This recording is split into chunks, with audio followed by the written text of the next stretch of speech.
सरस्वते योगं प्रोक्तवानहमव्ययम् विवस्वान्मनवे प्राह मनुरिक्ष्वा कवे ब्रवीत् एवं परम्परा प्राप्तम् इमं राजर्षयो विदुः सकालेनेह महता योगो नष्टः परं तप स एवायं मया तेद्य योगः प्रोक्तः पुरातनः भक्तोऽसि मे सखा चेति रहस्यं वेददुत्तमम् अर्जुन उवाच अपरं भवतो जन्म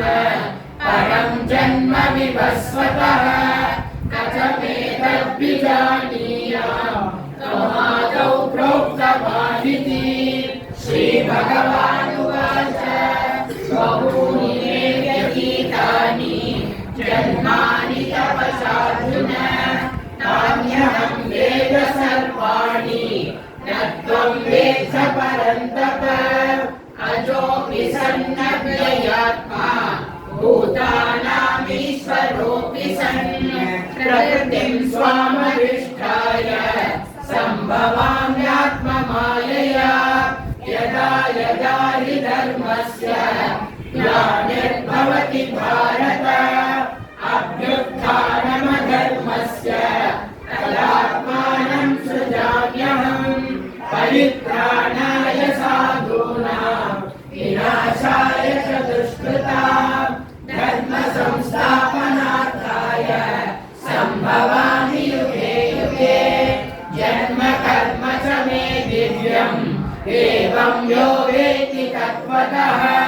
त्यक्त्वा देहं पुनर्जन्म नैति मामेति सोऽर्जुन वीतरागभयक्रोधाः मन्मया मामुपाश्रिताः बहवो ज्ञानतपसा भूता मद्भावमागताः ये यथा मां प्रपद्यन्ते तां सदैव भजाम्यहम् मम वर्त्मानुवर्तन्ते मनुष्याः पार्थ सर्वशः तां शङ्करकर्मणां सिद्धिं यजन्त इह देवताः क्षिप्रं हि मानुषे लोके सिद्धिर्भवति कर्मजा चातुर्वर्ण्यं मया सृष्टं गुणकर्म विभागशः तस्य कर्तारमपि मां विद्यकर्तारमव्ययम्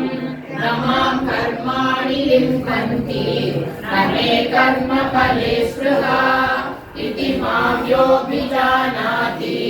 कर्मभिर्न स बध्यते एवं ज्ञात्वा कृतं कर्म पूर्वैरपि मुमुक्षुभिः कुरु कर्मैव तस्मात् त्वं पूर्वैः पूर्वतरं कृतं किं कर्म किम कर्मेति कवयोऽप्यत्र मोहिताः प्रत्येकर्म प्रवक्ष्यामि यज्ञात्वा मोक्ष्यसे शुभात् कर्मणो ह्यपि बोद्धव्यं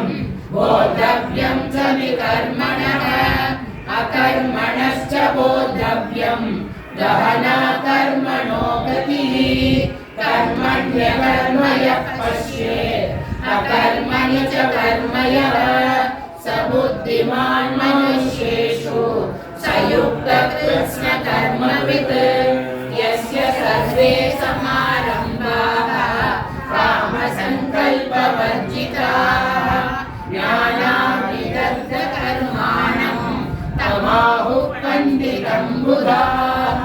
त्यक्त्वा कर्मफलासङ्गं नित्यतृप्तो निराश्रयः कर्मण्यभिप्रवृत्तोऽपि नैव किञ्चित् करोति सः निराशीर्यतचित्तात्मा त्यक्तसर्वपरिग्रहः शारीरं केवलं कर्म कुर्वन्नाप्नोति किल्बिषम् यदृच्छालाभसन्तुष्टः द्वन्द्वातीतो विमत्सरः समसिद्धावसिद्धौ च कृत्वापि न निबध्यते गतसङ्गस्य मुक्तस्य ज्ञानावस्थितचेतसः यज्ञायाचरतः कर्म समग्रं प्रनिलीयते ब्रह्मार्पणं ब्रह्म हविः ब्रह्माग्नौ ब्रह्मणाहुतं ब्रह्मैव तेन गन्तव्यं ब्रह्मकर्म समाधिना दैवमेवापरे यज्ञं योगिनः पर्युपासते ब्रह्माज्ञावपरे यज्ञं यज्ञेनैवोपजुह्वति श्रोत्रादीनीन्द्रियाण्यन्ये संयमाग्निषु जुह्वति शब्दादीन् विषयानस्य इन्द्रियाग्निषु जुह्वति सर्वाणीन्द्रियकर्माणि प्राणकर्माणि चापरे आत्मसंयमयोगाग्नौ जुह्वति ज्ञानदीपिते द्रव्ययज्ञास्तपो यज्ञाः योगयज्ञास्तथा परे स्वाध्यायज्ञानयज्ञाश्च यतयः संशितव्रताः अपाने जुह्वति प्राणं प्राणे पानं तथा परे प्राणापानगतिरुद्ध्वा प्राणायामपरायणाः अपरे नियताहाराः प्राणान्प्राणेषु जुह्वति सर्वे सेते यज्ञविदाः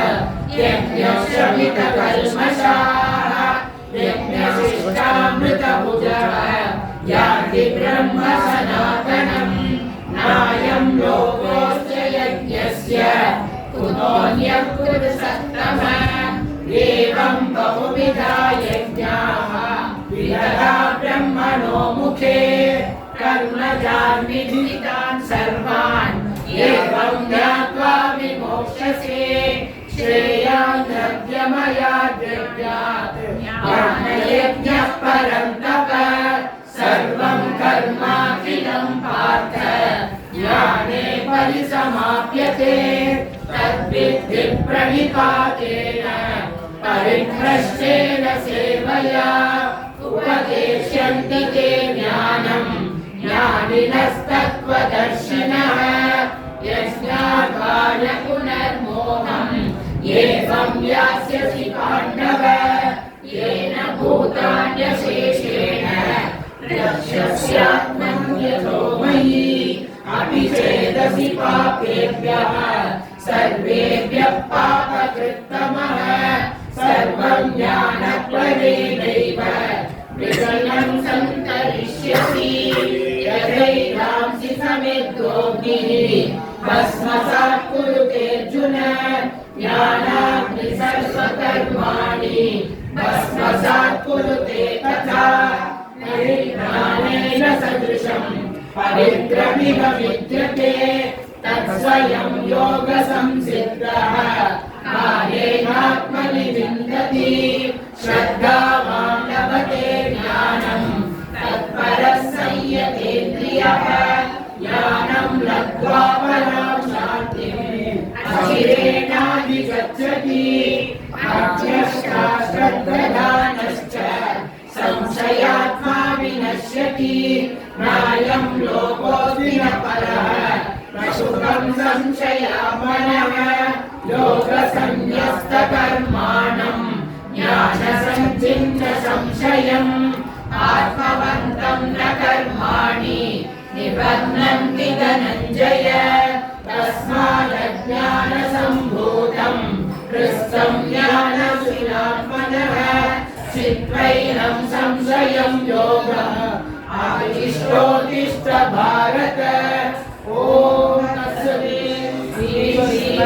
श्रीमद्भगवद्गीतासु उपनिषत्सु ब्रह्मविद्यायां योगशास्त्रे श्रीकृष्णार्जुनसंवादे ज्ञानकर्मसन्न्यासयोगो नाम चतुर्थोऽध्यायः।